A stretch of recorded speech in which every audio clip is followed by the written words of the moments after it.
Chapter 1516 The Empress Arrival. Chapter 1516 The Empress Arrival. Author's Note. Unedited chapter. Jareth smiled.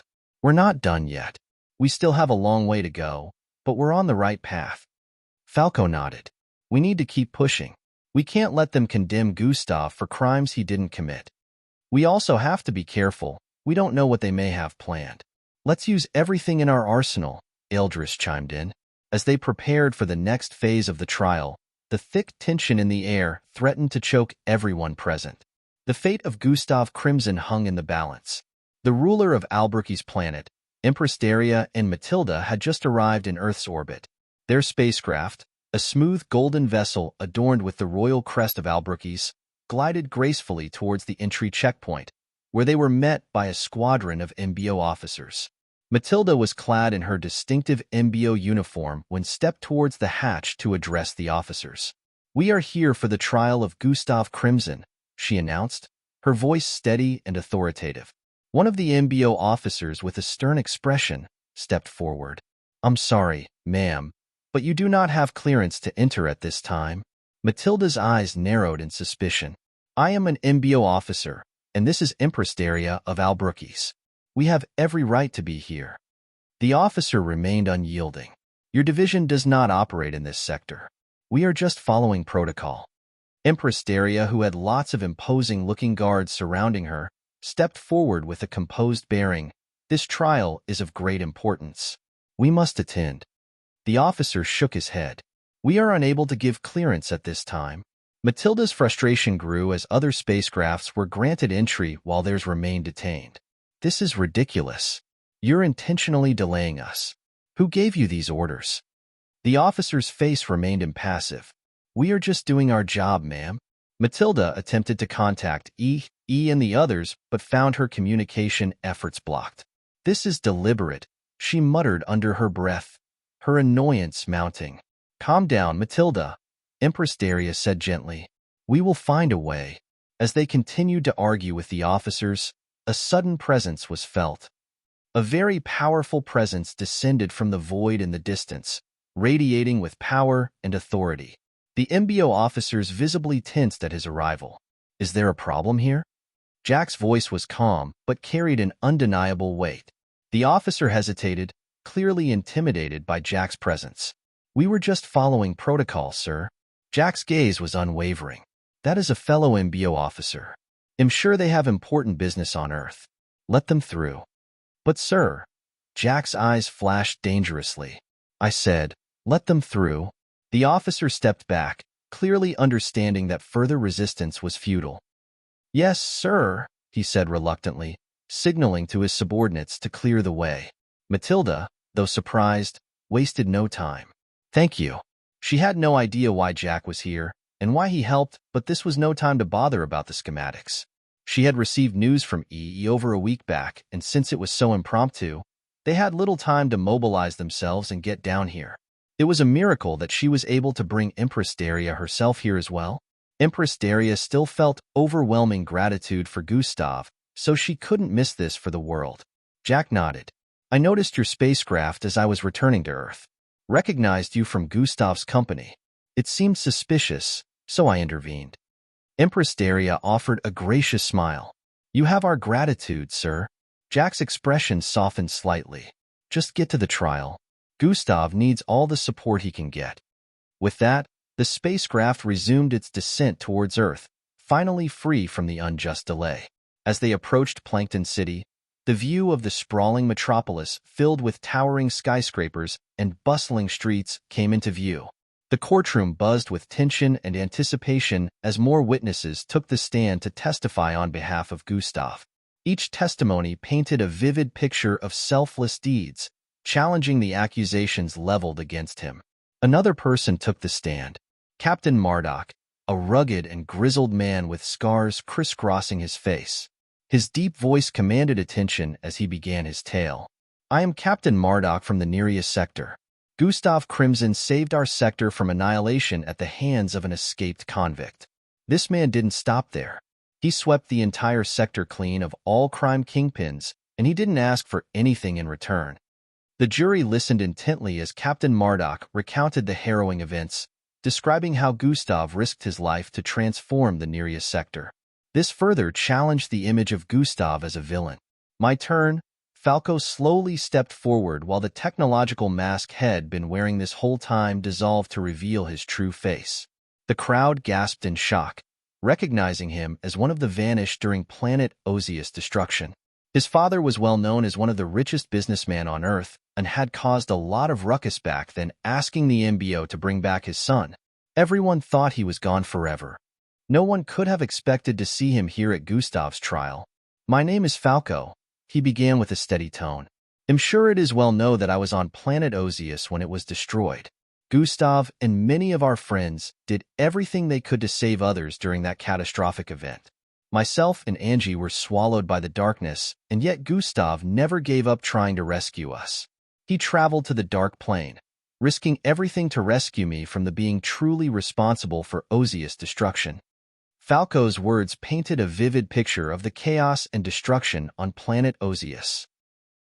Gustav Crimson rescued my planet from a tyrant who had stolen the rulership from my family and led us into tyranny for over 12 years. Chapter 15-17 Gustavo, Alliance Allegation. Chapter 15-17 Gustavo, Alliance Allegation. Author's note. Unedited chapter. Empress Daria continued. At a young age, I watched my family get slaughtered. I was brought to Earth to hide out until I was old enough to take back the throne, which was where I met my friend Matilda. Unfortunately, after a couple of years, I was discovered and forcefully taken back. I was on the run again, and I did my best to seek for help even from planet Earth and the Alliance, but no help came.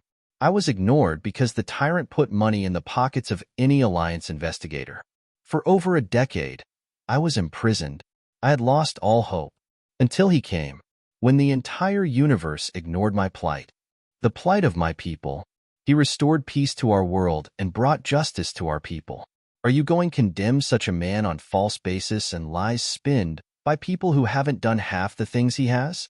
The entire hall was briefly thrown into silence after her testimony. It had no doubt caused a stir in their minds.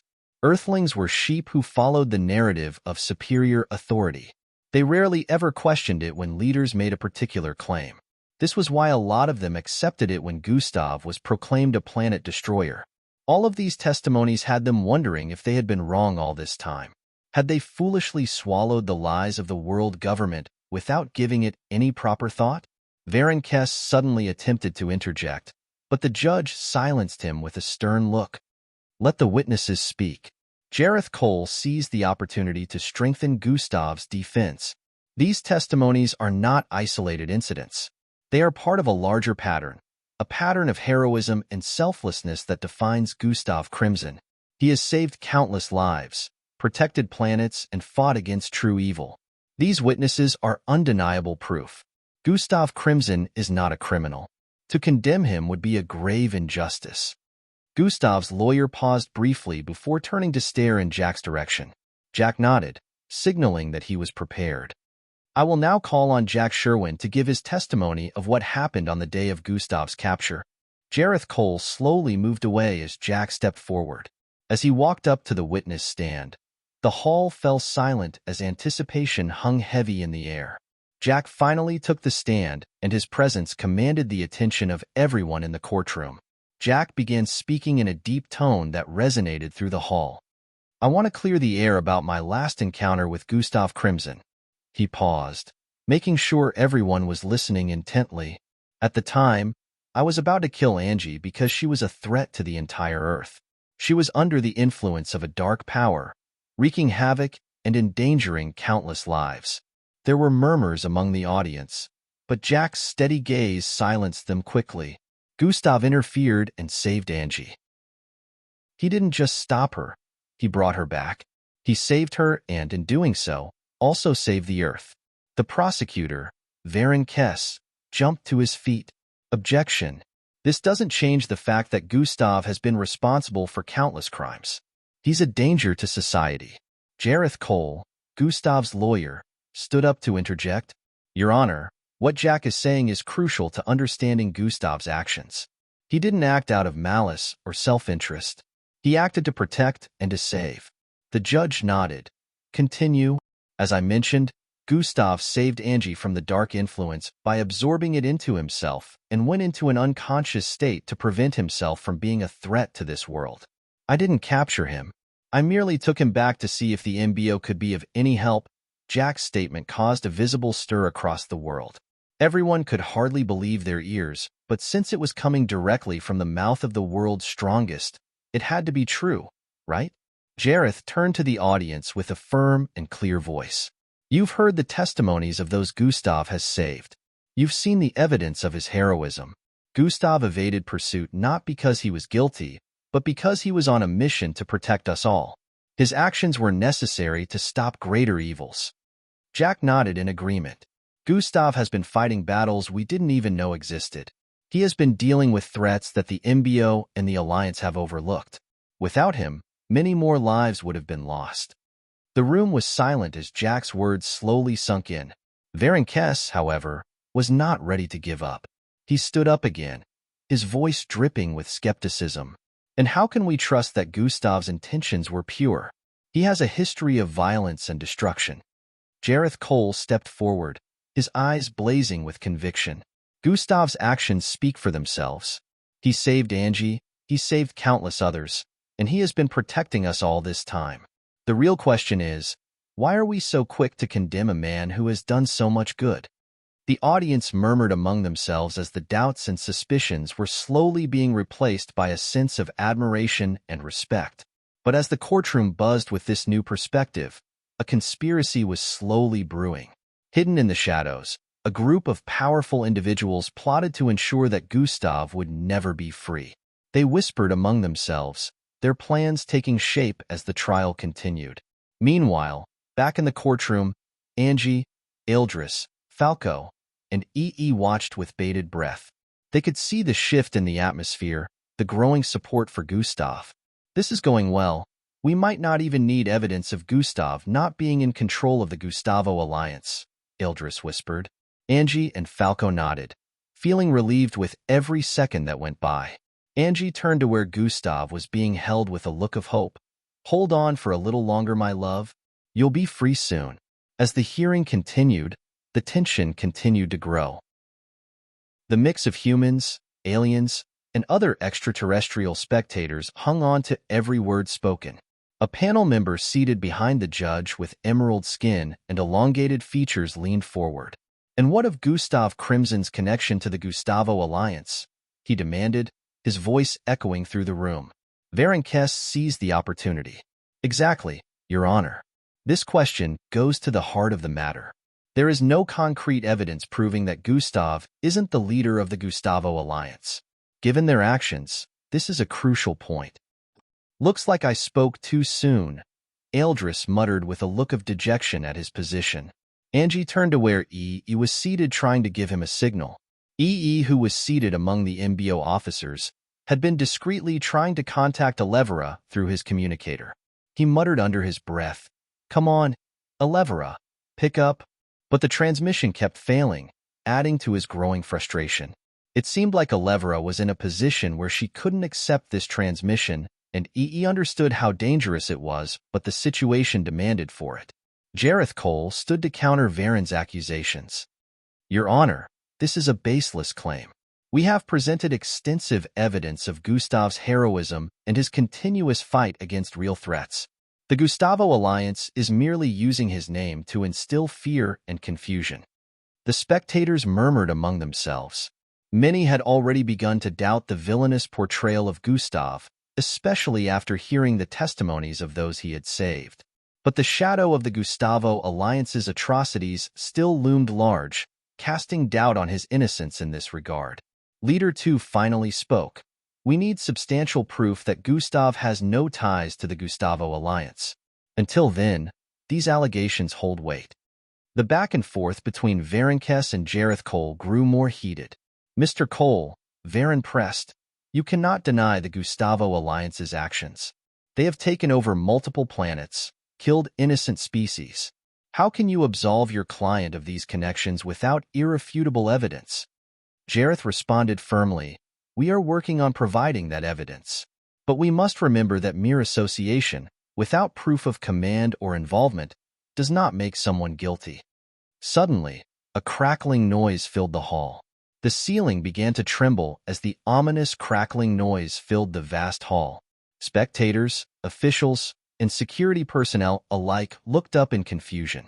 Everyone wondered where the sound was coming from, but outside the hall, the crowd gasped in surprise as a crack appeared in the sky.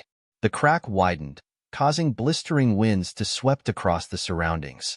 From the rift emerged a swirling vortex of dark energy, pulsating with malevolent power. The atmosphere grew colder, and the lights flickered, casting eerie shadows across the vicinity. Through the widening crack, a figure began to descend, cloaked in an aura of darkness that seemed to absorb all light around it. The figure was draped in a hooded robe as black as the void of space.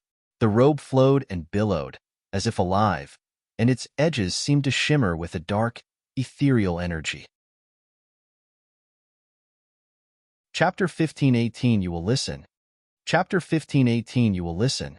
Author's note. Unedited chapter. The hood was deep and shadowy, obscuring the face beneath, but as the figure drew closer, the faint outline of a mask could be seen. The mask was an intricate piece of craftsmanship, carved from obsidian and adorned with swirling patterns that glowed with an inner crimson light. The eyes of the mask were hollow voids, emanating a chilling glow that pierced through the darkness. As the figure descended further, the masked eyes seemed to scan the surroundings, instilling dread in all who met their gaze. Lightning crackled around the figure, dancing in colors of deep purple and blue, creating an electrifying display that illuminated the courtroom with flashes of unnatural light. The sound of the crackling energy was deafening, and the air buzzed with its intensity. With a final, thunderous crash, the figure broke through the hall's ceiling, landing with a resounding impact that shook the entire building. The floor beneath its feet cracked and splintered, and a shockwave of energy rippled outward, causing those nearby to stumble and fall. The figure stood tall and menacing in the center of the courtroom, its presence commanding immediate attention and fear. The robe continued to flow around it, defying gravity and logic, while the mask's glowing eyes surveyed the chaos it had wrought. The Gustavo Alliance has come to retrieve our god, the figure announced in a deep and resonant voice that echoed through the hall like a death knell. As it spoke, the lightning above intensified, casting a surreal, apocalyptic light over the scene. The entire hall erupted into chaos. Spectators screamed and scrambled for cover, and security personnel rushed forward to confront the intruder. But the figure raised its hands, summoning a barrier of lightning that repelled them with ease. Futile, it declared with an air of absolute authority. We will take back our god and leave this place. Any interference will be met with severe consequences. Angie, Falco, Ildris, and EE sprang into action. We have to protect Gustav, Angie shouted, her voice filled with determination. Jareth Cole tried to maintain order. Everyone, stay calm and remain in your seats. But the hooded figure's presence and proclamation had already thrown the courtroom into disarray. The Alliance panel members and the judge looked on in shock, their authority momentarily shattered by the sheer force of the intruder's arrival. Varen Kess, seizing the moment, pointed at Gustav. See? This is exactly what we've been talking about. Gustav Crimson is undeniably linked to the Gustavo Alliance. Jareth Cole retorted. This is an orchestrated attempt to frame my client. In the midst of the pandemonium, the masked figure moved toward Gustav, who floated unconscious in the containment tube. Our god must awaken, the figure intoned. Angie lunged forward, trying to stop the intruder. No. You can't take him. Swove, her speed was still a far cry from its original level, but no normal person would be able to follow it. She had been the fastest to react to the intruder. Unfortunately, the figure swatted her away with a wave of its hand, sending her crashing into the wall in the distance. Do not interfere. It's that guy from before. Indrik recalled the Gustavo Alliance member they battled with on the planet where Gustav's spacecraft underwent repair. Falco summoned a wave of dark energy, directing it at the intruder. Get away from him, he roared. The masked figure turned, raising a barrier to deflect the attack. Meaningless. Haven't we done this before? You are all mere mortals. You cannot stop the will of the Gustavo Alliance. Varenkes continued to use the chaos to his advantage. Ladies and gentlemen, I implore you to see the truth. Gustav Crimson is the leader of this terror. Jareth Cole, undeterred, shouted back, "This is a staged attack. Do not be deceived. Be reduced to ash, all those who would slander our God." The figure voiced out while pointing at the prosecutor. The prosecutor's eyes widened in terror as a powerful lightning bolt descended from the skies above. Outside the courtroom, the media scrambled to report on the unprecedented events. The cut live feeds only fueled speculation and conspiracy theories. The world watched in horror and fascination, unaware of the true stakes within the hall. Thrara. After the powerful lightning descended, the courthouse became a scene of utter chaos. Dust and debris filled the air, and the sound of shouts reverberated through the vast hall. Everyone had expected the prosecutor to be reduced to ash, but when the dust died down, Jack could be seen in the initial position of the prosecutor. Meanwhile, the prosecutor was in an entirely different position. Jack stood poised, ready to confront the unexpected guest who had descended from the crack in the sky. The figure, cloaked in dark robes and a menacing mask, seemed unfazed by the feat Jack had just displayed. More figures began to emerge from the crack above, each one draped in robes bearing the Gustavo Alliance sigil. They descended with an eerie fluidity, surrounding Jack and positioning themselves around Gustav's containment tube. The atmosphere grew tense, the air thick with impending violence. Jack's presence spread wide, releasing an aura of power and authority. "Only one will be left alive when I am done with you lots," he declared, his voice resonating with an unyielding threat. The Gustavo Alliance members showed no fear. Their resolve remained unwavering as they tightened their circle around Jack. Several moved closer to Gustav's tube, ready to make contact and take him away. The tension reached a fever pitch, and it seemed like the situation was about to explode into a full-blown battle. Just as a member of the Gustavo Alliance reached out to touch the tube, a blinding golden light erupted from within. Gustav's body turned a radiant gold, emitting a powerful blast of energy that swept across the hall. The closest person was sent flying, crashing into the far wall with a sickening thud. Others around Gustav were thrown back, their bodies slamming into the crumbling walls of the hall. The sheer force of the blast caused the walls of the courthouse to crack and crumble, sending chunks of stone and metal raining down. The entire structure groaned under the strain, and the once grand hall was reduced to a scene of utter devastation. Amidst the rubble, Gustav floated in place. His 3-in-1 golden body was activated, he radiating with an aura of unmatched power and authority. "Quiet down," Gustav's voice boomed, not just in the hall but across the entire earth. Every living being heard his command in their minds, a voice that brooked no disobedience. The chaos halted, and a stunned silence fell over the scene. Even the most hardened warriors of the Gustavo Alliance were left in awe, their confidence shaken by the display of raw power before them. The hall was stoked with powerful figures, ranging from MBO officers to the alien spectators to the Alliance leaders, and yet not a single one of them could deny the chill that permeated their bodies. "It is time I reminded you lot of who you are dealing with," Gustav's voice echoed, carrying a weight that demanded absolute attention. Jack, though prepared for battle, couldn't help but be impressed by the sudden turn of events. He stepped back, allowing Gustav to take center stage. The members of the Gustavo Alliance hesitated, uncertainty creeping into their eyes as they faced the radiant figure before them. Gustav surveyed the scene with a mix of amusement and disdain. "You really had the audacity to hold a trial for me while I was unconscious, unable to participate in my own defense?" Gustav's voice was calm, but carried a steely edge.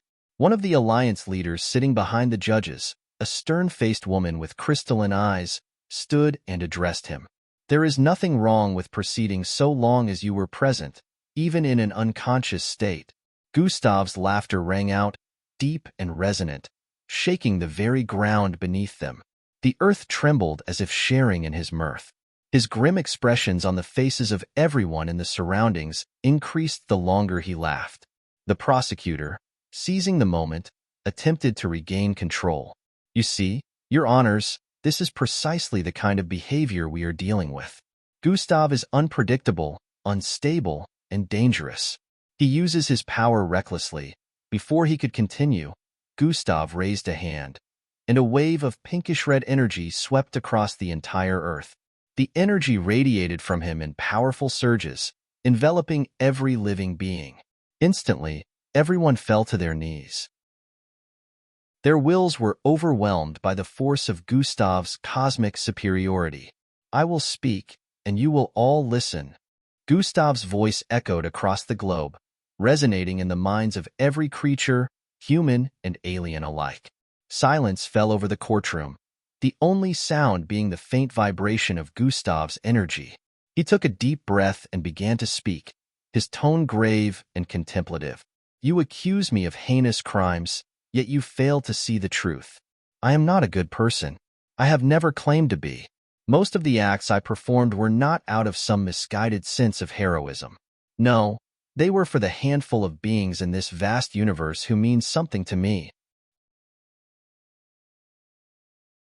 Chapter 1519 The Right Verdict. Chapter 1519 The Right Verdict. Author's Note. Unedited chapter. Gustav paused briefly, allowing his words to sink in. The spectators, still on their knees, listened with rapt attention, unable to tear their eyes away from the figure before them. I care little for the rest of the world, but for those few, I would move mountains. It is for them that I have fought, bled, and sacrificed. Not for the applause or the accolades, not to be branded a hero. Gustav's eyes scanned the faces before him, which were mostly filled with fear before he continued. The allegations against me are false.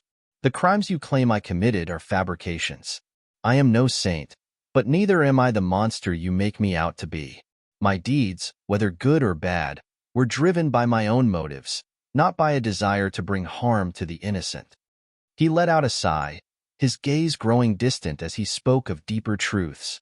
The world is full of fools and greedy bastards, those who are never satisfied with what they have.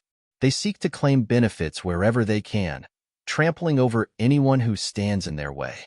This is the nature of living beings, selfish, insatiable, and short-sighted. The crowd was spellbound, unable to look away from Gustav's commanding presence. His words cut through them like a blade, forcing them to confront uncomfortable truths. We live in a universe driven by greed and selfishness. You all scramble for power, for wealth, for status, without a thought for the consequences. You damn me because it was convenient, because it served your purposes. But now, you must face the reality, for I am no one to be trifled with.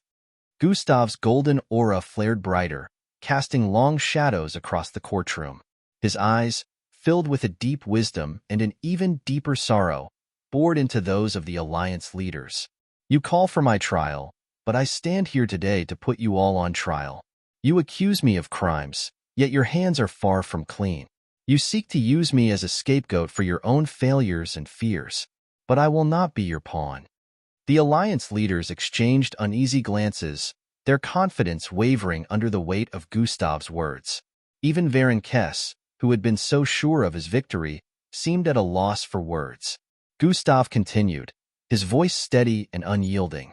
You must understand that the universe does not revolve around your petty squabbles and power plays. There are greater threats out there, forces that seek to annihilate us, forces that I am giving my all to face, forces that should be focused on, and yet your sight's blurred from greed. He paused, looking around the hall, at the judges, the spectators, and his allies. I do not seek your approval, nor your forgiveness, nor your hero beliefs. I seek only to protect those who matter to me, and if that makes me a villain in your eyes, so be it. But know this, I will not bow to your judgment. The hall remained in stunned silence as Gustav's words hung heavy. It wasn't like they could speak even if they wanted to. Let me tell you a story, Gustav began, his voice resonant and clear. A story of a boy who was always a loser, always at the bottom. He was laughed at, mocked, and pushed around. He had nothing. No power, no influence, no friends. Just a dream that someday, somehow, things would change. He paused briefly once more while hovering around. Then, one day, everything did change, Gustav continued. An unexpected stroke of fortune brought me power beyond my wildest dreams. But I hid it. I kept it a secret because I knew the greed of people. I knew that if they discovered what I was capable of, they would come for me. And so, I waited. I grew stronger, fought battles within and outside of Earth, and saved this planet time and time again. Not once did I think of conquering it. I fought because I wanted to protect those few who mattered to me. Gustav's gaze hardened, and he spoke with more intensity. I was skeptical about revealing that I had many bloodlines and could extract bloodlines from mixed bloods. I knew what that kind of power would do to people, but I believed that one day I would be powerful enough to no longer need to hide it. He raised his hand, and a glowing orb appeared, the sacred jewel. And yet, here we are. I am not surprised that the Alliance and Earth authorities have tried to pin false allegations on me. They want to dissect me, take my power for themselves and their selfish gains. With a flick of his wrist, the orb projected a holographic image. The footage played out before the stunned crowd, showing scientists discussing their plans for Gustav once he was found guilty. And once he's declared guilty, we'll finally have him, one scientist said, his voice dripping with anticipation. We can dissect him, unlock his secrets, and take his power for ourselves. Another scientist chimed in. The world government wants a big cut of the pie, but they'll let us do the dirty work. It's a win-win for them. The Alliance leaders and the judges struggled against the hold of Gustav's cosmic superiority, their faces contorted in frustration. But they were powerless. The footage continued to play out all across the world. Everyone could clearly see how these scientists spoke of him like he was some kind of resource. They added that the world government had their eyes on Gustav since he saved the Earth from young Joe, and now Gustav had finally given them the chance to legally turn him into their specimen. The entire world had watched, and the truth was now undeniable. The allegations against Gustav were false, fabricated to serve the greedy ambitions of a few. Gustav looked around the room. Time and time again, I tried to give living creatures the benefit of the doubt. I believed that maybe, just maybe, they could change. But all you have proven is that you cannot. You are driven by greed, by selfishness, by a lust for power. He took a deep breath as his aura flared brighter. That is why I was okay with the universe perishing. If it weren't for my loved ones, I would let it all burn. But because they exist, because they matter to me, the universe gets another chance. 5 years quest completed. One half become the most powerful mixed blood. Gustav's voice grew colder, more resolute. I am now the most powerful mixed blood on Earth. Anyone who comes for me will meet a very gruesome end. I have no more patience for your schemes and deceit. I could have destroyed this planet 100 times over if I wanted to, but I didn't. He paused, his gaze sweeping across the room. And that is the reality you must face. I am not your enemy.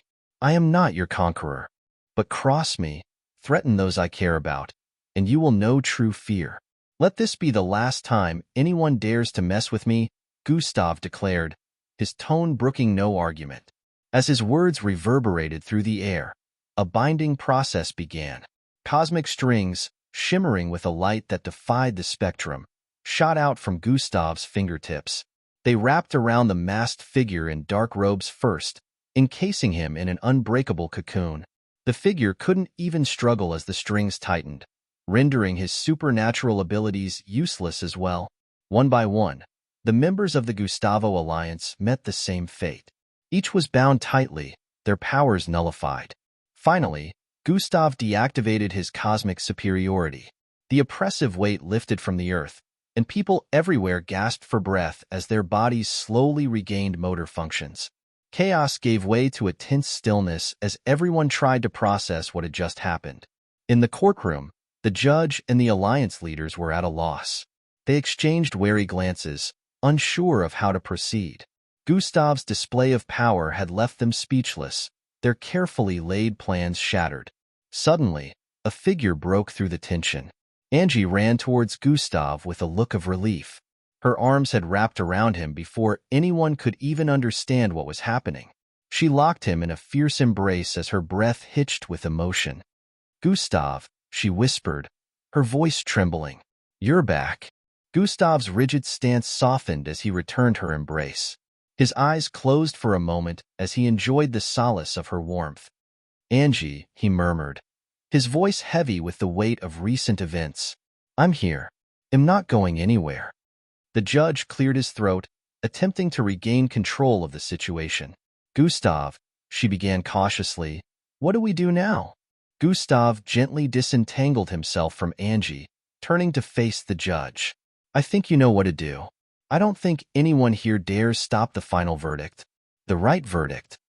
If you find any errors, ads pop up, ads redirect, broken links, non-standard content, etc. Please let us know report so we can fix it as soon as possible." Chapter 1520 After Trial Reunions. Chapter 1520 After Trial Reunions. Author's note.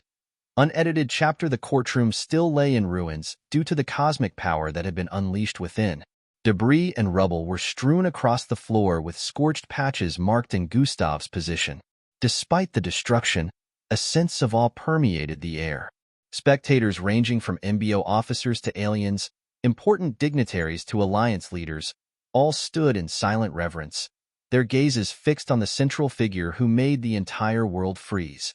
In the midst of this chaotic scene, Gustav stood with his arm wrapped protectively around Angie. After a moment of stunned silence, the judge regained her composure and raised the gavel. Her voice, though trembling slightly, carried the weight of finality. "In light of the evidence and the actions witnessed here today, I declare Gustav Crimson innocent of all charges." The sound of the gavel striking the surface echoed through the courtroom, a signal that justice had been served. MBO officers moved swiftly with looks of urgency as they began to cater to the tied-up Gustavo Alliance members on the ground. The Gustavo Alliance members, once a formidable threat, were now powerless. Their supernatural abilities had been rendered useless by the cosmic bindings. As the officers escorted them away, three familiar figures made their way through the wreckage toward Gustav. Falco, E, and Eldris approached, their faces lighting up with relief and joy. The sight of their friend, victorious and vindicated, brought a warmth to their hearts. E was the first to reach Gustav, throwing his arms around him in a bear hug. "Gustav, you did it. You're finally free." Gustav laughed, the sound rich and full of life. It's good to see you're alive." E clapped Gustav on the back with a wide grin on his face. "You were amazing out there, man. I've never seen anything like that before. You really showed them." Eldris nodded in agreement, his eyes reflecting admiration. "You've always been strong, Gustav, but today, you were unstoppable. Are you truly the strongest now?" Falco was still in disbelief, even though he was very happy about how it all turned out. Gustav smiled in gratitude for his friends.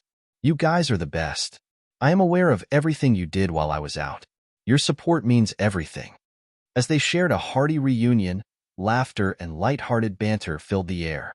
The tension that had gripped the courtroom melted away, replaced by a sense of camaraderie and relief.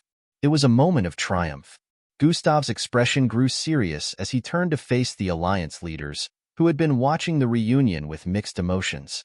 "There's something else that needs to be done," he said, his voice firm. "Ria needs to be freed. He's been held captive for too long. I am sure you know what will happen if I decide to head there myself." Leader 2 piercing blue eyes remained imposing as he responded. "We promise, Gustav. We will ensure that Ria is released as soon as possible." Gustav nodded with a steady gaze. "See that it's done. No one ever spoke to the Alliance or world leaders this way. Not even Jack." So this sight was quite shocking, but seeing how Gustav had proclaimed he was now the most powerful on Earth, it made sense for him not to cower to anyone. With that assurance, the tension between Gustav and the Alliance leaders eased slightly. They had witnessed his power, and now they saw his resolve to protect those he cared about. They couldn't truly gauge Gustav's strength, but someone who was able to bring every single person on Earth to their knees wasn't someone that be trifled with. Amid the ruins, Angie turned to Gustav with love and affection gleaming in her eyes. I'm glad you're okay, Gustav. I've missed you. He looked at her as his heart overflowed with warmth. I have missed you too, Angie. It's been a really long year without you. Without another word, they leaned into each other, sharing a passionate kiss. Their lips entangled as they softly puckered away with Gustav's arms wrapping around Angie's waist. She wrapped her arms around his neck and glued to his body tightly as the world behind them faded in this passionate moment. It was a kiss filled with all the emotions they had kept bottled up: relief, love, and the promise of a future they would face together. Falco, and Eldris exchanged knowing smiles, their hearts warmed by the sight of their friend's happiness. The courtroom, though still in disarray, felt a little brighter, a little more hopeful. As the kiss ended, Gustav and Angie remained close, their foreheads touching. "What now?" she whispered with a soft tone. Gustav took a deep breath as his gaze swept over the gathered crowd. "There's a lot to do, but the problems of the universe can wait. Let's spend some time together first." The sun was starting to set, and the sky painted itself in hues of orange and pink. Gustav and the others gathered outside the courthouse. Falco looked up at the sky. "You know, after all this, I think we deserve a break." He chuckled. "A break sounds good. Maybe a little vacation? Somewhere far away from cosmic battles and courtroom drama." Eldris nodded thoughtfully. "We should take some time to rest and recharge. But we also need to stay vigilant." Gustav smiled at his friends, grateful for their unwavering support. "A break sounds perfect. We've earned it." The scene outside the courthouse was one of chaos giving way to celebration. Spectators, dignitaries, and MBO officers were milling about, talking in hushed, excited tones, all eyes occasionally darting to Gustav and his friends as they stood together, basking in the aftermath of their victory. Endrik, who had been watching everything from the top of a high-rise building in the distance, decided it was time to move. With a leap, he launched himself off the building. Fuhum, his body traveled in an elongated arc as he flew over multiple buildings lined up across the city. He proceeded to blink in midair and vanished from sight. In the blink of an eye, he reappeared right before Gustav and the others, landing with a light thud. "Big brother." Endrik's voice rang out with a mixture of joy and relief as he rushed forward. Gustav turned just in time to catch his younger brother in a tight embrace. "Hey, kiddo," he exclaimed with a voice filled with warmth. They held each other close, their bond as brothers reaffirmed in that heartfelt moment. "It's good to see you," Gustav said, pulling back slightly to look at him. Endrik's eyes sparkled with happiness. "I'm so glad you're safe and finally free of all charges." It wasn't long before others began to join the group. Matilda approached, her eyes bright with emotion as she took in the sight of her friends. "Matilda!" Angie exclaimed while rushing forward to hug her. Matilda embraced Angie tightly, tears spilling down her cheeks. "Angie, it's been too long," she said, her voice choked with emotion. "I thought I'd never see you again." Angie held her friend close, her own tears flowing freely. "I'm here now, and so are you. Although a lot has happened, it all worked out." As the emotional reunion continued, he couldn't resist lightening the mood. "You know, Gustav," he said with a mischievous grin, "you must have been so horny since Angie vanished. Must have been a long, dry spell for you. Did you make use of your left hand?" "That's wild, man." Gustav gave a light jab while laughter erupted from the group. The tension of the past days that Gustav's trial had brought was melting away in this moment. Even Gustav, who rarely indulged in such jokes, couldn't help but chuckle. Gustav shook his head with a smile. "But you're right. Having Angie back is more than I could have hoped for." As the laughter subsided, the gathering grew even larger. Empress Daria, the elder from planet Orion, Ozius natives, the former alien child slave, and other witnesses who had testified to Gustav's innocence began to huddle around him. Their expressions were filled with gratitude and admiration. Empress Daria stepped forward with a friendly but authoritative bearing. "Gustav," she said with a melodic tone, "your actions in the past have saved not just yourself but countless others. You have my deepest thanks." The people of Abrukes will forever be grateful. Gustav nodded with a light smile. Thank you, Empress Daria.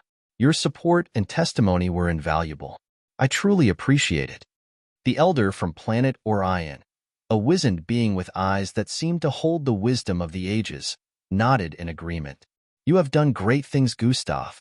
We are honored to have stood by you. The alien child, with wide, curious eyes and a shy smile, approached and tugged at Gustav's sleeve. Thank you once again, mister, the child said in a small voice. Eloisa is free because of you.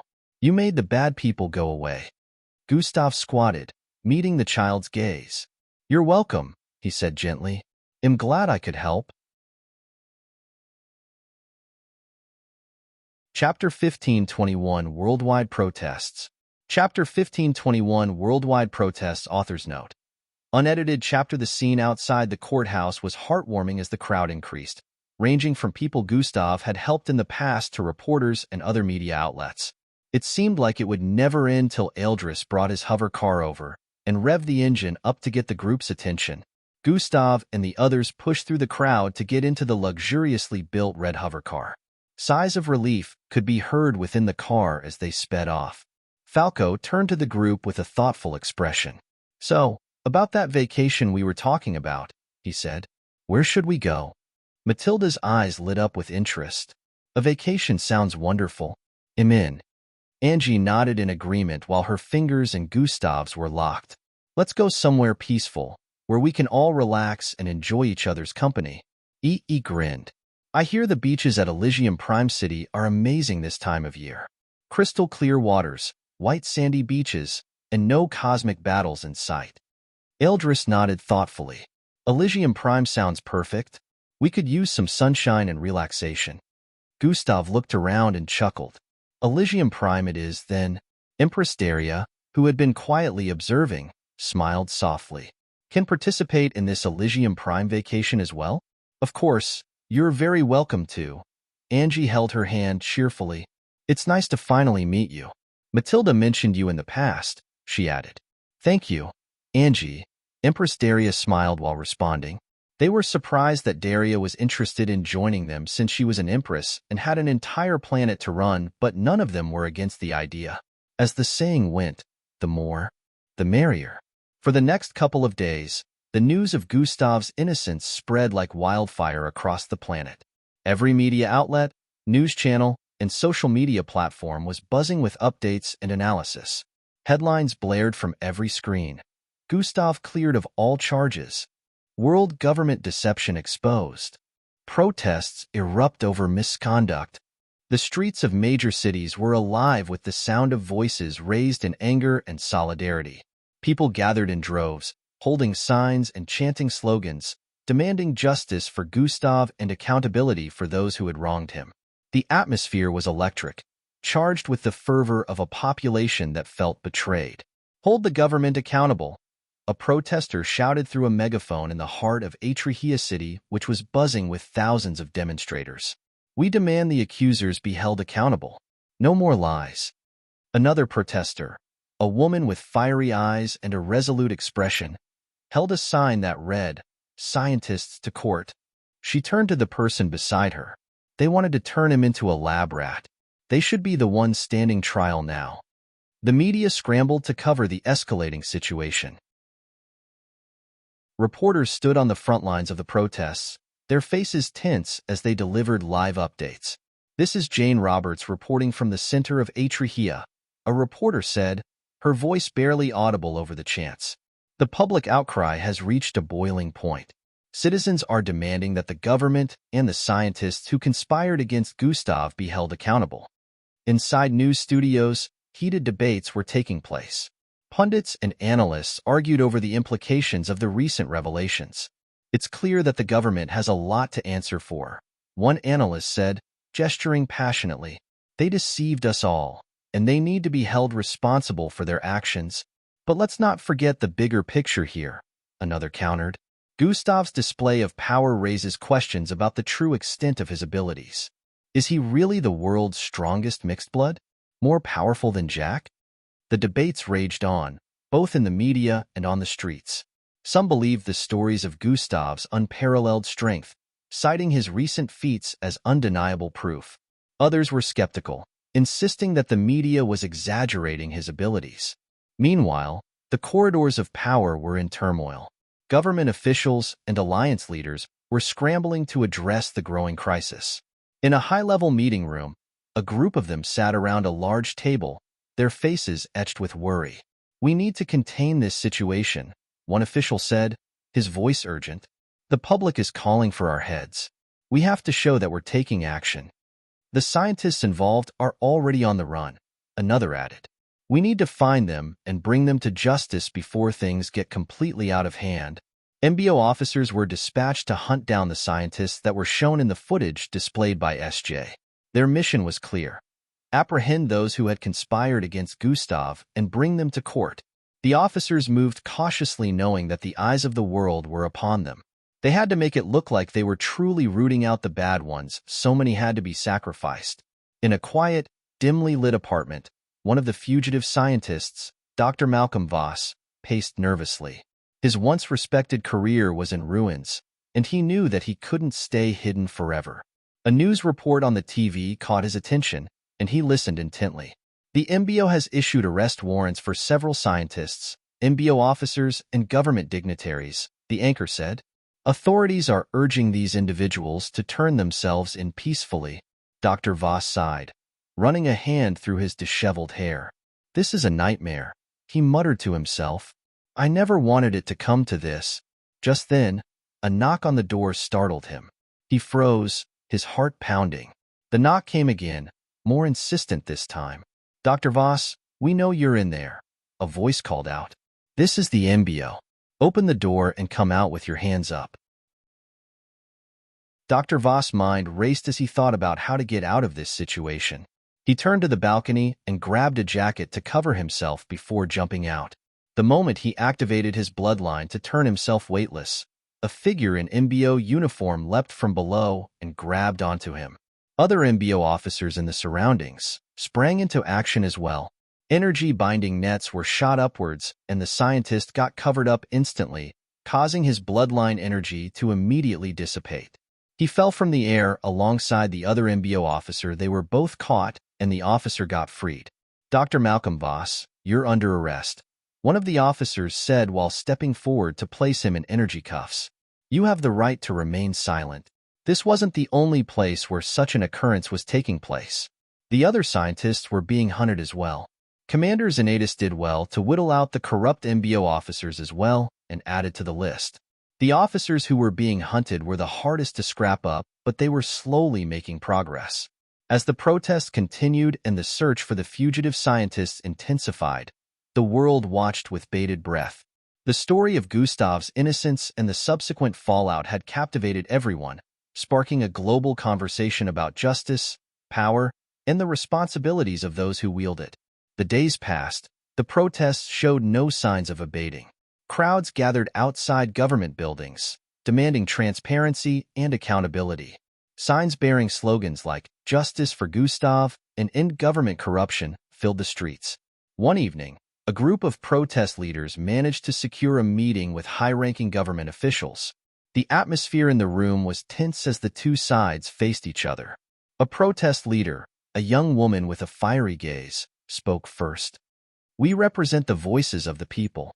We demand that the government take full responsibility for its actions and hold those responsible accountable." A government official, his face lined with stress, responded. "We understand the anger and frustration of the public. We are taking steps to address the situation and ensure that justice is served." The young woman leaned forward, her voice steady but fierce. "Words are not enough. We need concrete actions. The scientist who conspired against Gustav must be brought to justice, and the government must implement reforms to prevent such abuses of power in the future." The official nodded, recognizing the gravity of the situation. "We will do everything in our power to make things right. The people deserve the truth, and we are committed to providing it." Elysium Prime was a paradise on Earth, a perfect escape from the chaos that had gripped the planet. The city beach, with its pristine white sands and crystal-clear waters, was the epitome of serenity and beauty. The sun hung high in the sky, casting a golden glow over everything it touched. Angie, Empress Daria, Vera, and Matilda were all dressed in vibrant swimsuits that accentuated their figures. Angie's suit was a playful, floral print that matched her sunny personality. Empress Daria's was an elegant, deep blue that complemented her regal bearing. Vera chose a fiery red number that was the opposite of her damp spirit, and Matilda's swimsuit was a smooth black, understated yet stunning. They laughed and chatted as they relaxed on the beach, enjoying the feel of the warm sun on their skin and the gentle breeze that carried the scent of the ocean. Chapter 1522, Elysium Prime City. Chapter 1522, Elysium Prime City. Author's note. Unedited chapter. Empress Daria, with her authoritative bearing, still managed to engage in lighthearted banter, showing a more relaxed side of herself that was rarely seen. Nearby, Falco, Ildris, Indrik, and Rhea were having the time of their lives at the shore. His melanin skin glistened in the sunlight, his wet, bushy afro hair bouncing as he moved. His infectious laughter filled the air as he cracked jokes and splashed water at his friends. You look like a sea monster with that hair, Falco teased while ducking to avoid another splash. Oh yeah, retorted with a grin. At least I don't look like a rat that got drowned in milk, Falco. Ildris had built an impressive sandcastle, much to the admiration of the others. Check this out, he said proudly, gesturing to his creation. A castle fit for a king. Ildris rarely ever showed this childish side of him, so it is quite heartwarming to see him playing around like this. Indrik dashed around with youthful energy whole, making small crabs float from the middle of the ocean. Got one, he exclaimed while holding up a tiny crab for everyone to see before gently releasing it back into the water. Ryle awed at Indrik's antics and joined in the fun. Meanwhile, Gustav sat a little distance away, looking effortlessly handsome in his summer outfit. His presence commanded attention, and many of the ladies on the beach couldn't help but steal glances at him. However, Gustav paid them no mind. His focus was elsewhere, his eyes fixated on the holographic system notification panel that only he could see. The panel displayed two messages that had been occupying his thoughts for days. 5-year quest completed, 1/2 become the world's strongest mixed blood. Issuing rewards. Gustav furrowed his brow, trying to make sense of the messages. He had completed one of the quests, but the reward had yet to manifest. What was taking so long? As he pondered this, Angie approached him, her eyes sparkling with happiness. Hey, Gus, she said, sitting beside him and nudging him playfully. You're missing out on all the fun. Gustav smiled, his eyes softening as he looked at her. I know, Angie. Just got carried away for a bit. Angie tilted her head as her gaze flickered with concern. You know we came here to relax, right? Gustav sighed while running a hand through his hair. Yeah, you're right. I should probably put everything away in the meantime. Angie placed a reassuring hand on his arm. Come on, a lot has happened. Why don't we enjoy the vacation? You've earned it. Gustav nodded, appreciating her words. Thanks, Angie. She smiled, her eyes filled with warmth. Now come on, let's join the others. As they walked toward the shore, the rest of the group noticed them and cheered. Finally decided to join us, huh? Falco called out, grinning. Gustav chuckled. Couldn't let you have all the fun. Splashed water at him playfully. Watch out, ladies and gentlemen. The world's strongest mixed blood is here. Gustav laughed, shaking the water from his hair. Yeah. Let's just enjoy the day. They spent the next few hours swimming, playing beach volleyball, and lounging in the sun. Playing games like this had to be done with caution because if they weren't careful, they could make it inconvenient for everyone else around them. For instance, if Gustav hit a volleyball with as little as a tiny fraction of his strength, it could burrow straight through a person. Fortunately, they managed to have fun. Gustav found himself relaxing and temporarily forgetting about recent events. The sound of his friends' laughter, the warmth of the sun, and the coolness of the water all combined to create a perfect day. As the sun began to set, painting the sky in hues of orange and pink, the group gathered around a bonfire they had built on the beach. The flames crackled and danced, casting a warm glow over their faces. Empress Daria, always dignified, even in a swimsuit, raised a toast. To friendship, to courage, and to the future, she said, her voice resonant with pride. To the future, everyone echoed, raising their glasses. As they sat around the fire, sharing stories and reminiscing, Gustav felt a sense of peace he hadn't experienced in a long time. The quest notification still lingered in the back of his mind, but for now, he was content to be surrounded by those he cared about. Later around midnight, the luxurious resort was quiet. The sounds of the ocean waves was a gentle background melody. The group had enjoyed their time on the beach, and now they retired to their rooms, each one designed to provide the utmost relaxation. Gustav's room was no exception. It was a spacious suite with high ceilings, adorned with elegant furnishings. Draped in fine linens, the king-sized bed sat against a wall adorned with tasteful artwork. Soft fluorescent lighting created a serene atmosphere, while a large window offered a breathtaking view of the moonlit ocean. A small seating area with plush chairs and a coffee table invited relaxation, and the bathroom, visible through an open door, boasted a deep soaking tub and a rainfall shower. Gustav sat in one of the chairs, his eyes fixated on the holographic system notification that hovered in front of him. 5-year quest completed, 1/2 become the world's strongest mixed blood. Issuing rewards. He had been staring at it for days, the mystery of the delayed reward gnawing at him. His thoughts were interrupted by a soft knock at the door. Before getting up and crossing the room. As expected, he opened the door to find Angie standing there. "Hey," she greeted softly, stepping inside when he motioned for her to enter. "Hey, Angie," Gustav replied, closing the door behind her. "What's up?" "I couldn't sleep," she admitted, her eyes searching his. "I wanted to talk to you." Gustav nodded, leading her to the seating area. They sat down, the soft cushions sinking under their weight. "What's on your mind?" Angie took a deep breath. "I've been thinking about what happened during the trial. How did you manage to dominate the darkness and regain consciousness? You're really Gustav, right?" Gustav's expression grew serious. "It's not something I managed to do easily," he began.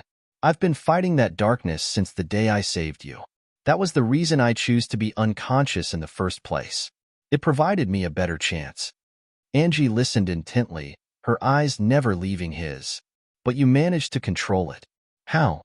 "I didn't really dominate it. I just isolated it using the 3-in-1 golden body. It allowed me to compartmentalize the darkness, keep it confined to one area." He lifted his shirt, revealing the left side of his abdomen where a dark, swirling pattern was etched into his skin. The sight of it was both mesmerizing and unsettling. "This is where I've isolated the darkness," he explained. "It could increase my strength to unprecedented heights, but it would also make me lose my mind. That's why I've decided to keep it isolated forever." Angie's eyes widened in surprise and curiosity. She reached out, her fingers lightly tracing the dark pattern. "It's incredible," she whispered as her touch sending a jolt of electricity through Gustav's body. "I mean, you're incredible," she added. Gustav shivered at her touch, feeling the electricity of her fingers on his bare skin. He gently grabbed her hand to stop it from continuously tracing the pattern as their eyes locked in an intense gaze. "Angie," he murmured, his voice barely above a whisper. Their faces drew closer, the air between them charged with an electric, romantic tension. The world seemed to shrink until it was just the two of them. Their breaths mingled briefly as their lips met in a passionate kiss. The kiss soon deepened and their hands began to explore each other. Gustav's fingers trailed down her back, feeling the smooth fabric of her dress, while Angie's hands moved to his chest, tugging at his shirt. They pulled back for a moment, their eyes filled with desire and need. "Gustav," Angie breathed, her voice husky with emotion. "Angie," he replied, his voice equally filled with longing. They moved with a sense of urgency, their clothes discarded piece by piece. Gustav's shirt fell to the floor, followed by Angie's dress.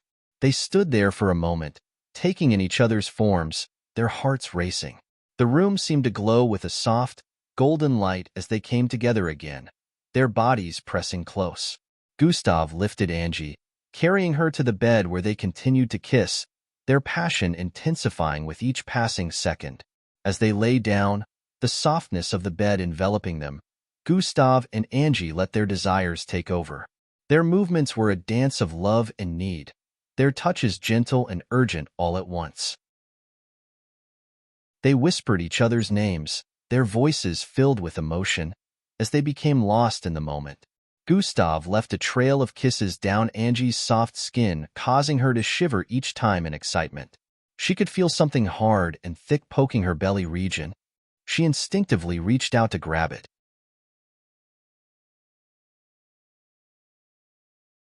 Chapter 1523, Passionate Love-Making Session. Chapter 1523, Passionate Love-Making Session. Author's Note. Unedited chapter, R18. Angie slowly stroked Gustav's thick rod but barely managed to concentrate due to his lips wrapped around her left pinkish tongue. Gustav savored every bit of her chest. Kisses, sucking, tongue swirls and fondling. He would occasionally interchange, enjoying the subconscious shivers of Angie's body every time he touched her. At this point, her nether regions were completely moist, and all she could think about was satisfying the desire that had been subdued since their time on planet Ozius. Gustav himself hadn't felt this heated up before. It was like all that time away from Angie had built up a hidden penchant of strong desire. He was like a beast in heat right now. The room was charged with passion as Gustav continuously drove Angie crazy with foreplay. She couldn't seem to take it anymore, so she finally guided his thick rod towards her wet entry point. HMMMM. Aw. Gus. HNGH. Uncontrollable moans drifted out of their mouths as Gustav's tip slid through the entry point, causing a jolt of pleasure to surge through their bodies. It was like time had paused at this moment as Gustav remained in place for a bit, while staring into Angie's eyes. Her face at this moment was immensely cute, and her mouth slightly ajar as her figure squirmed underneath him. Gustav leaned forward to kiss her lips as his rod slowly pushed deeper into her. Juice spilled from Angie's cave as Gustav's rod spread her tight insides, introducing her to a world of pleasure and emotions that made her brain nearly explode. She moaned in Gustav's mouth as he began to slide in and out of her slowly. Her cheeks turned flushed, and her thighs trembled with every thrust. She could feel him hitting spots within her that made her body tinge incomprehensibly. Gus. HNGHHH. She kept moaning loudly as Gustav's rod parted her pink sea. Gustav grabbed both of her thighs as pleasurable waves hit him and began to drill her harder. The sound of flesh squirming and the friction sliding through her wetness filled the room. Angie felt like she was going insane every time Gustav's rod fully slid into her. Did he get bigger? She would occasionally wonder internally as it left her without the ability to properly think. Pa, pa, pa, pa. His balls would continuously slap her ass cheeks as he thrust away wantonly, making sure it reached the very depths of her cave. After many minutes in the missionary position, Gustav flipped Angie over. At first, she wondered what he was trying to do, but soon she understood when he grabbed her waist and pulled it upwards. Her arse was perked out before him, and her pink crack was quite visible from this angle. The juices flowed uncontrollably as she felt embarrassed to be in such a position upon imagining how Gustav must be staring at her. She wondered if she could even take him in this way. Why? Before she could stop him, Gustav thrust forward. Angie let out a loud moan as his cock forced its way through her pussy, spreading the wet walls and hitting a spot deep down almost instantly. The thrust sent an immense jolt of pleasure to her brain, but before she could even say another word, Gustav had pulled back and thrust forward once more. Pa, pa, pa, pa, pa. Her butt cheeks jiggled back and forth like troubled sea waves as Gustav pounded her without holding back. He had gotten carried away and continuously caused her ass to make loud slapping sounds with every heavy thrust. Ah, Gus. HNGHH. Angie's melodic tunes rang in his ears as his fingers sank into her waist, while his hips constantly moved back and forth at an insane pace. The bed was creaking heavily and bursts of wind was spreading about the place. The room trembled as these two super-powered mixed bloods went at it non-stop. Coming, Angie managed to utter as the pleasure built up to a crescendo. With a final passionate thrust, Gustav hit the very depths of her cave, causing Angie's legs to shudder like freshly cooked noodles. She fell to the bed while trembling like she got electrocuted. Liquid spilled out non-stop from her nether regions as she let out a low shriek. She breathed in and out heavily, but could still feel Gustav's shadow looming over her. She turned around to see him smiling with his still erect rod dripping semen and shyly covered her face. Don't look at me, she voiced with a jittery tone. Aren't you cute? Gustav smirked while slowly moving towards her. His lips stopped right before hers. But we're not done. They began kissing again, and before Angie knew what was happening, he was inside her once more. There was no doubt that it was going to be a very long night. Angie also stopped holding back, and two of them proceeded to go at it very intensely, causing the entire resort to quake heavily. They did it from the bedroom to the bathroom to the table, which got destroyed, and even the walls.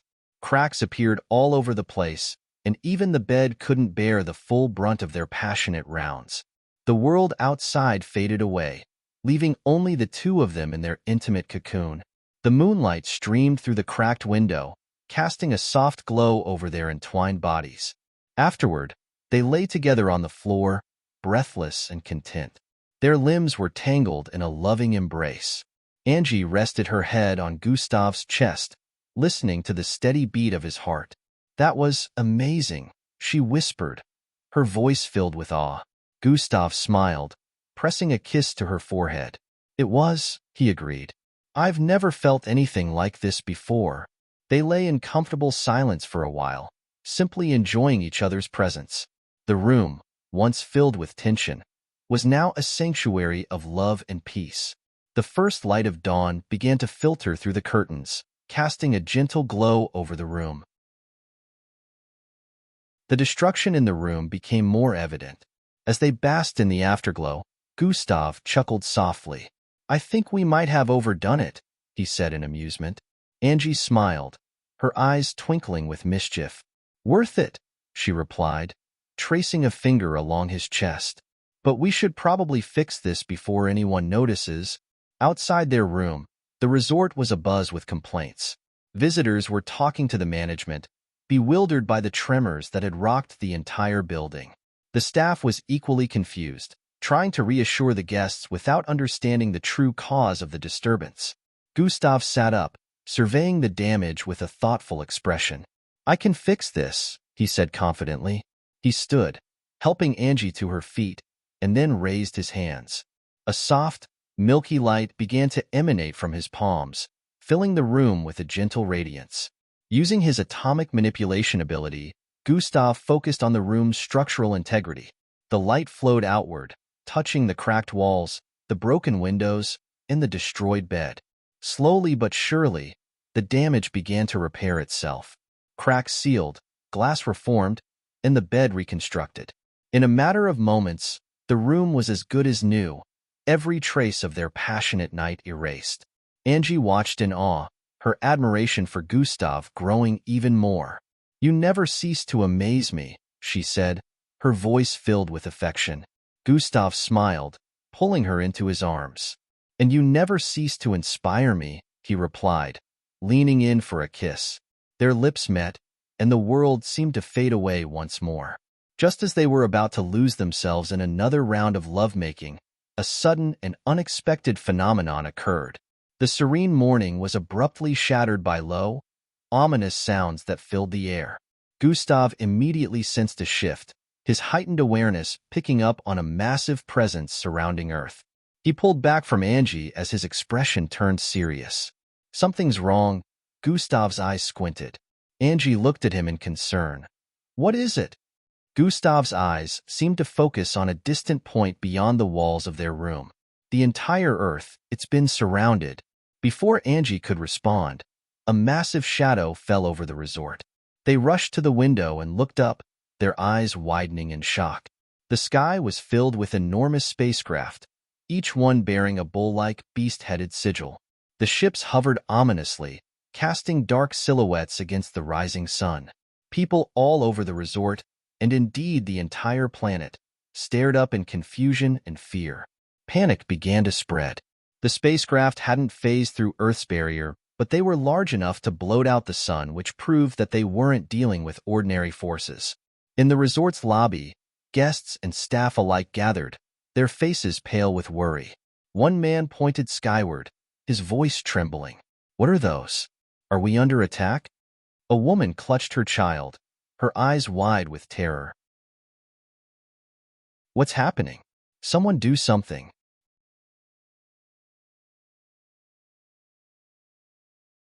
Chapter 1524 Commander Urgrel's Loyalty. Chapter 1524 Commander Urgrel's Loyalty. Author's Note. Unedited chapter. The morning sky over Elysium Prime was filled with the strange glows and mounting shadows as numerous massive Tark spacecraft hovered in the outer atmosphere. Their presence had not yet breached Earth's barrier, but the sight alone was enough to throw the world into chaos. On the ground, MBO forces scrambled to organize a response, mobilizing troops and resources with unprecedented speed. In the luxurious resort where Gustav and his friends were staying, a sense of urgency permeated the air. Gustav, Angie, Falco, Ildris, Indrik, Ria, and the rest of their group converged in the corridor. Their looks displayed confusion and concern. The corridor was already crowded with guests and staff, all whispering anxiously among themselves with some trying to get out. "What's going on?" Falco asked, looking around at the sea of worried faces. "Why are there so many ships up there?" "I don't know," Ely replied as his brow furrowed. "But whatever it is, it can't be good." Suddenly, a loud, booming announcement echoed across the entire planet. The voice was deep and commanding, reverberating through the air and capturing everyone's attention. It was coming from the Tark spacecraft. "We are the Tark's force. We have come to retrieve Gustav Crimson before any form of prosecution. Release him to us immediately, or we will declare war on Earth." Gasps and murmurs rippled through the crowd as the announcement continued. Gustav Crimson is to be handed over to the Tark's force at once. Failure to comply will result in immediate hostilities. Gustav's eyes widened as he recognized the voice. Commander Urgrel, the Tark's force commander he had met during his visit to Goha-Tark and the Tark-owned galaxy. Urgrel had been a key figure in Gustav's journey, providing him with a spacecraft and essential supplies, as well as revealing crucial information about his past and the existence of the other time candidate. A slow smile spread across Gustav's face as he understood what was happening. The Tarks had come to stop his trial, but they had arrived days after it had ended. They had assumed the worst, believing that the trial wouldn't go in Gustav's favor, and were now trying to save him. Angie noticed Gustav's smile and nudged him. "Gustav, do you know what's going on?" Gustav nodded, his eyes twinkling with amusement. "Yes, Angie. The Tarks are here to rescue me. They thought I was still on trial and that things wouldn't end well." "Oh, it's that old dude," Indrik voiced upon recalling. Falco raised an eyebrow. "You know these guys?" Gustav chuckled. "Yes, I do. Commander Urgrel is an old acquaintance. He helped Indrik and I a lot when we visited Goha-Tark." He shook his head in disbelief. "Only you, Gustav. Only you would have alien friends showing up to rescue you." The announcement continued to play across the planet, the Tark's ultimatum sending shockwaves through the global population. People were scared and confused, unsure of what to make of this sudden threat. Gustav turned to everyone. "I need to go up there and talk to them. They don't know that the trial is over and that I was cleared of all charges." Angie grabbed his arm, her eyes filled with concern. "Be careful, Gustav. We don't know what will happen." Gustav squeezed her hand reassuringly. "We'll be fine. I just need to explain the situation to Urgrel. He'll understand." Immediately after saying that, he vanished from the resort and reappeared high in Earth's upper atmosphere. The blue planet below and the dark void of space above framed the scene. Before him, numerous large spacecraft hovered ominously, each emblazoned with the Tark bull-headed sigil. These colossal ships lined up in a formation that spoke of military precision and readiness for battle. Such a sight would have been terrifying to the average person, especially if they were aware that the Tarks weren't under the Alliance and ran things in their galaxy under a solo authority. It turned out that Gustav's presence wasn't the only one in the upper atmosphere. Many MBO aircraft had risen to meet the perceived threat. The tension had risen to great heights, and it was clear that both sides were mere moments away from clashing. Gustav raised his hand, a signal to the MBO forces to hold their positions. "Commander Urgrel, this is Gustav Crimson. I am safe, and I request an audience with you immediately. There is no need for hostility." His voice, amplified by his immense power, boomed across the atmosphere and echoed down to Earth below, effortlessly reaching every corner of the planet. The MBO forces recognized Gustav's command and hesitated, but held their positions. However, within the Tark spacecraft, suspicions ran high. The Tarks, known for their caution and strategic thinking, were not easily swayed. They found it difficult to believe that Earth would simply hand over Gustav without a fight. Whispers of him being an imposter spread quickly among the Tark soldiers. In the command center of the lead Tark ship, soldiers turned to Commander Urgrel for guidance. "Commander, what are your orders? Could this be a trick?" Urgrel's stern face was etched with lines of concern as he pondered the situation. He knew Gustav well, but the stakes were too high to take any chances. "Prepare to engage," he ordered, his voice firm. "If this is an imposter, we will expose him. If not, we will deal with the consequences." The Tark's ships powered up their weapons, and within moments, a fierce battle erupted. Beams of energy and projectiles crisscrossed the space between the MBO and Tark forces, turning the serene upper atmosphere into a chaotic war zone. The numerous MBO aircraft, agile and equipped with the latest technology, maneuvered expertly, returning fire with equal ferocity. Gustav, positioned at the heart of the conflict, tried desperately to intervene. A beam fired towards him, but with a wave of his hand, he easily deflected it. He proceeded to move with blinding speed as he intercepted attacks from both sides, trying to prevent damage and casualties. His voice rang out amidst the chaos, "Stop this at once." But his words fell on deaf ears. The Tarks, convinced they were facing a clever ruse, continued their assault, demanding, "Where is the real Gustav? We will not be deceived." Tark soldiers flew out of their spacecraft with all sort of powerful weapons in grasp and supernatural abilities activated. The same happened with MBO officers as the battle moved on to the next level. The battle intensified, with supernatural abilities and high technology clashing. Boom, boom. Explosions lit up the sky, and the shockwaves could be felt miles away.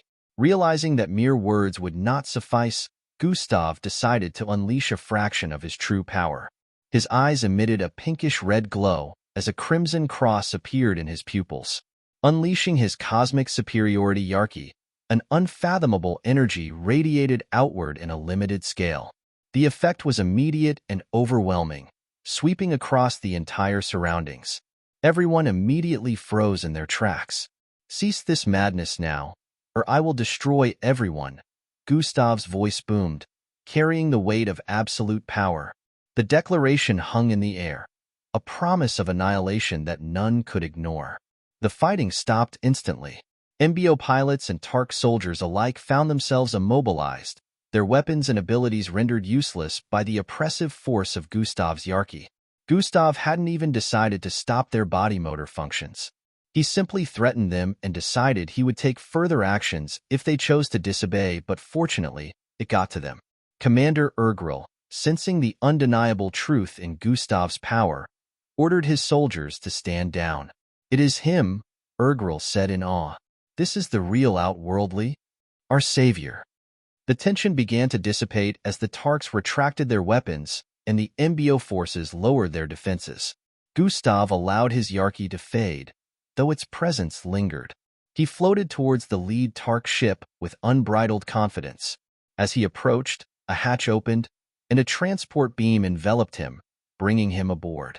The interior of the ship was as impressive as its exterior, with advanced technology and tactical displays lining the walls. Gustav was escorted to the command center where Commander Urgrel awaited. "Our savior," Urgrel greeted him with a respectful bow. "I apologize for the confrontation. We acted out of concern for your safety." Gustav shook his head with a light smile. No need to apologize, Commander.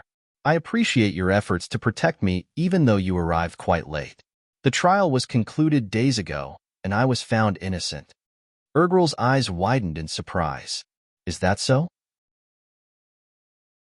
We feared the worst and came to intervene. Gustav nodded.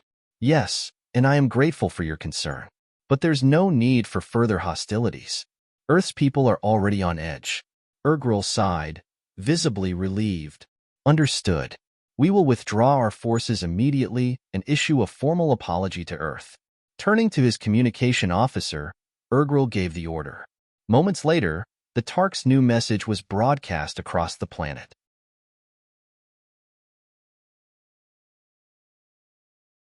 Chapter 1525 Go Left.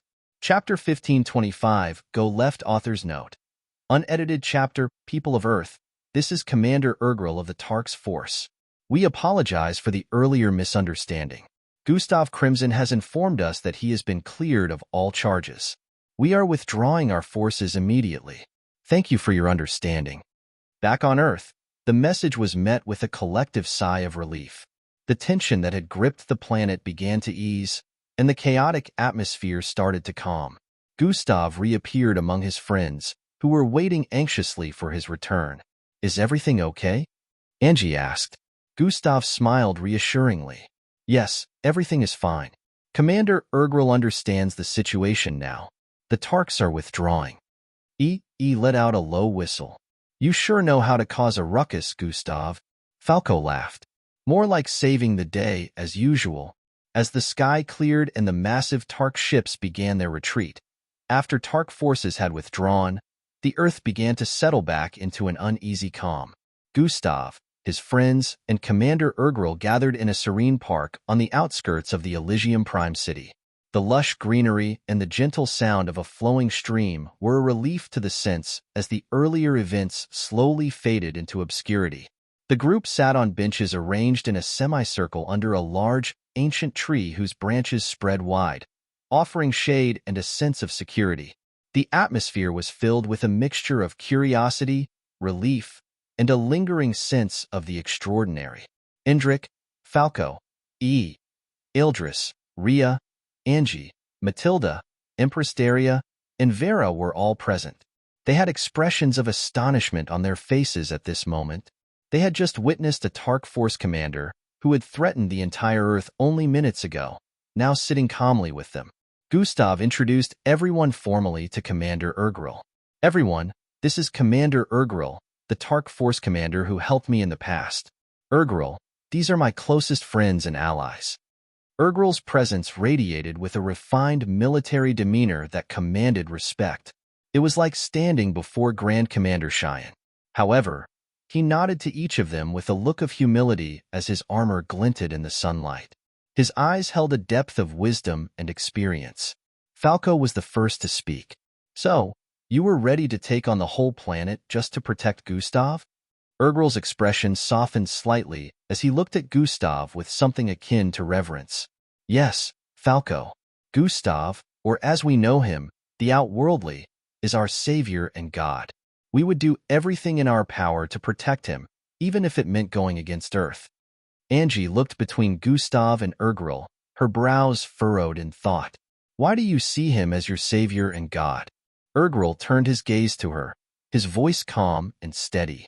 It is a long but well-known story that resulted in the salvation of our people. He is the reason for our evolution and rise to greatness. We owe him our lives and our future. Ria, who had been quiet until now, spoke up. At least you guys are better than the Gustavo Alliance. They were more interested in conquering and subjugating planets. Urgrel nodded. We have no interest in taking over planets or causing harm. Our primary goal is the protection and preservation of our people and those we consider allies. Indrik, who of course was still very familiar with the commander, leaned forward with a question. Commander Urgrel, has there been any news of the other time candidate returning? Urgrel shook his head solemnly. No, Indrik. The other time candidate has not been seen or heard from. Their whereabouts and actions remain a mystery. Falco, and the others exchanged puzzled glances, clearly intrigued by this mention of another time candidate. Gustav, sensing their curiosity, decided to explain. The other time candidate is someone I was told about during my time with the Tarks. Just like Endrick, he or she is linked to the fate of our universe and mine. They exist to guide and help with what is coming. Don't forget the advice, Savior, Commander Urgrel suddenly voiced out. Matilda had a look of confusion. What advice? She inquired. I was told to go left by the other time candidate, but I still don't understand what it means. I haven't come across any situation where that advice makes sense. Gustav recalled what Commander Urgrel had said to him before leaving with Endrick many months ago. Urgrel's eyes met Gustav's, filled with a calm certainty. Outworldly, the time will come when you will understand. When that moment arrives, you will know what to do. The advice to go left is significant and will reveal itself when you need it most. Angie placed a comforting hand on Gustav's shoulder. We'll be here to support no matter what happens. Gustav nodded. Thanks, Angie. Urgrel's voice turned serious as he addressed Gustav directly. Outworldly, remember that your journey is far from over. You must continue for the sake of our universe. Your actions and decisions are vital to the survival of countless lives. Gustav met Urgrel's gaze. I understand, Commander Urgrel. Back on planet Agon, I was supposed to use a warp demolator fragment to get to the stagnant Citrus Void. Unfortunately, I had to come back to Earth after seeing a vision about Angie's appearance and the trouble you all got into when you went to save Rhea. A wave of seriousness washed over the group. Angie's eyes widened, and she instinctively reached out to grasp Gustav's hand. What exactly is the stagnant Citrus Void? Angie's question broke the silence. Gustav realized he hadn't brought her up to speed on that yet. Only the boys were aware of most of his endeavors and plans that were put in place before Angie was saved. Gustav decided to give a brief explanation. The stagnant Citrus Void is a location that only exists in the future. It's where the warp demolator has been dragging a lot of orbital bodies to. It's why planet Humbad can't be found in its original location within space. I need to get there to find planet Humbad. Matilda frowned, trying to piece together the information. So, what happens once you get to planet Humbad? Gustav's gaze turned distant as he envisioned the journey ahead. On planet Humbad, I need to locate a place called Dimension 6. I hope that there will be some type of answer waiting for me there. It's part of a larger puzzle I need to solve. The gravity of the situation hung heavy in the air. Empress Daria looked at Gustav intently. What do you expect to find in Dimension 6? Gustav shook his head. I'm not entirely sure. It's more of a hope than a certainty. But all the signs point to it being crucial for understanding the origin of certain things, and possibly finding a way to protect our universe. Rhea's voice was filled with concern as he asked, Can we come with you, Gustav? Now that he knew there was another warp demolator that could be used, he wanted to help. I appreciate your willingness to help, but it's impossible. You know how dangerous the warp demolator is. I had to take tests that Miss Amy put in place for me and achieve the 3-in-1 golden body. Had I entered the warp demolator back then in space without achieving the 3-in-1 golden body, even with the sacred armor, it would have been my end. Matilda pressed further. Why can't we come along? We've faced plenty of danger before.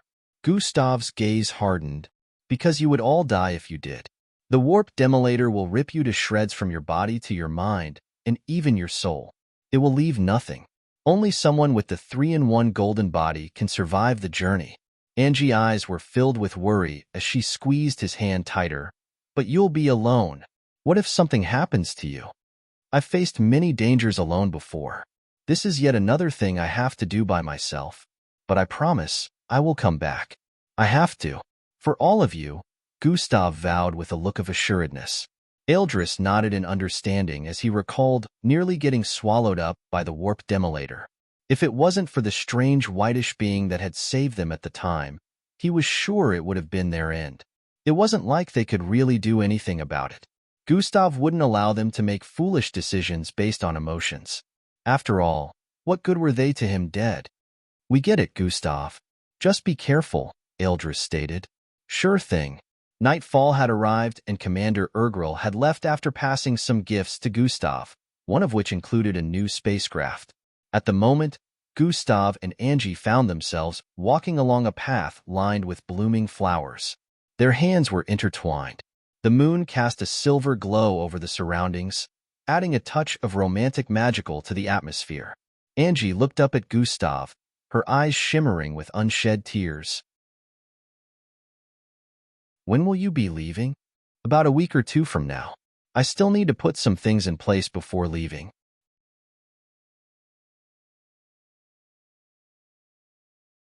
Chapter 1526, Let's Make a Baby. Chapter 1526, Let's Make a Baby. Author's note.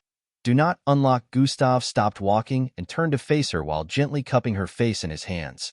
"I'm still here, and I'll spend most of my time here with you. I'll miss you so much," Angie muttered with a low tone while kissing his hand in her face. "I'll miss you too, Angie. But everything will work out. I promise," he reassured her again. She leaned into his touch, her voice a whisper. "I know. Just be safe." He leaned forward to kiss her lips softly. "And when I come back, let's make a baby." Gustav's statement after withdrawing caused a deep shades of pink to appear on both Angie's cheeks. Wahala, her eyes widened in shock. She hadn't expected Gustav to suddenly say this. "Gus, what brought this on?" she stammered as her heart pounded. Gustav smiled as a flirtatious glint appeared in his eye. "I'd just like to have a mini both of us before the world ends," he said playfully, his tone light yet sincere. Angie giggled in both embarrassment and happiness. "You're unbelievable, Gustav. But seriously, why now?" Gustav's expression softened as his eyes locking onto hers with an intensity that made her heart flutter. "Because I love you, Angie. No matter how uncertain the world may be. Having a child together, it feels like the ultimate expression of that love." Angie's eyes shimmered as a smile spread across her face. "You really mean it, don't you?" Gustav nodded, his smile growing. "Absolutely. Just think about it. Little Angie Gustav running around, causing chaos with all that energy and charm. They won't have to ever experience what I did. I'll make sure of it." They both laughed, the sound mingling with the gentle rustling of the leaves. "I love that," Angie said softly, her eyes filled with emotion. "But let's make sure you come back safely first." "I will," Gustav promised, pulling her into a tender embrace. Their lips met in a kiss, filled with love and hope for what was to come in the future. While they displayed love for each other, a storm was silently brewing. As the days progressed, the group continued their vacation in Elysium Prime City, enjoying every moment of their time together. They engaged in various activities that strengthened their bond. One sunny afternoon, they found themselves at the city's renowned amusement park. The air was filled with the sounds of laughter and the exhilarating rush of roller coasters. E and Falco were first in line for the highest, fastest ride. These rides were tailor-made especially for mixed bloods since normal fast rides could barely make them feel any rush. The fastest rides could rotate at very high speeds, which made it more enjoyable for mixed bloods, but who knew if it would be good enough for Gustav and the others? "Come on, Gustav," E called out, waving enthusiastically. "You can't miss this." Gustav laughed, shaking his head. "It's too slow." Angie, standing beside him, nudged him playfully. "You're not scared, are you? I need something much faster." "It is practically standing still." Gustav shook his head. He headed towards the operators and asked if the Ferris wheel could go any faster. "Are you mad, S?" One of the operators first yelled before raising his head to meet Gustav's face. He immediately froze in recognition. "Isn't that Gustav Crimson?" He stared at the 64 dirty blonde-haired and extremely charming figure before him. Sir. Any faster would he endangering lives," the operator voiced respectfully. "Do it." Gustav handed the operator a transaction cube, but make sure everyone else steers clear. Since Gustav had cleared his name, he had also regained possession of his bank accounts, which meant he currently had hundreds of millions and was rich enough to buy out the amusement park for the rest of the day. Soon the Ferris wheel was cranked up to the highest speed and was rotating at a speed that made it look like a giant fan. "Whoever stays on that the longest gets to choose our next activity," Gustav pointed at the Ferris wheel, which was spinning at an insane rate. People had already cleared off the area at this moment, but were extremely shocked to see how fast it was moving. No one was aware that this was possible, and that was to be expected since it was incredibly dangerous. "Oh, prepare to lose," Falco stated. "Now when I win, you'll better be ready to try space racing," E chimed in from the side. "None of you are beating me," Angie said confidently. "All words if you can't back it up with action." Matilda placed her hands on her waist with an assured smile. Gustav laughed lightly while shaking his head. "Well then, let's go." They all leapt forward in the next instant to land on one of the seats of the intensely spinning Ferris wheel. Their laughter seemed to echo endlessly as they enjoyed the blurring surroundings around them. The atmosphere was light and carefree compared to the weighty issues still brewing in the world outside. Meanwhile, global protests continued, albeit slightly diminished.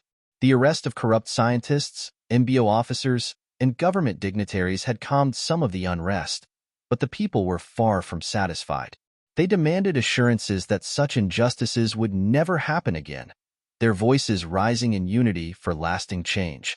In response, world leaders convened, desperate to find a solution that would restore public trust. After much deliberation, they made a historic proposition: to invite Gustav Crimson to take a position as one of the world leaders. The announcement sent shockwaves across the globe.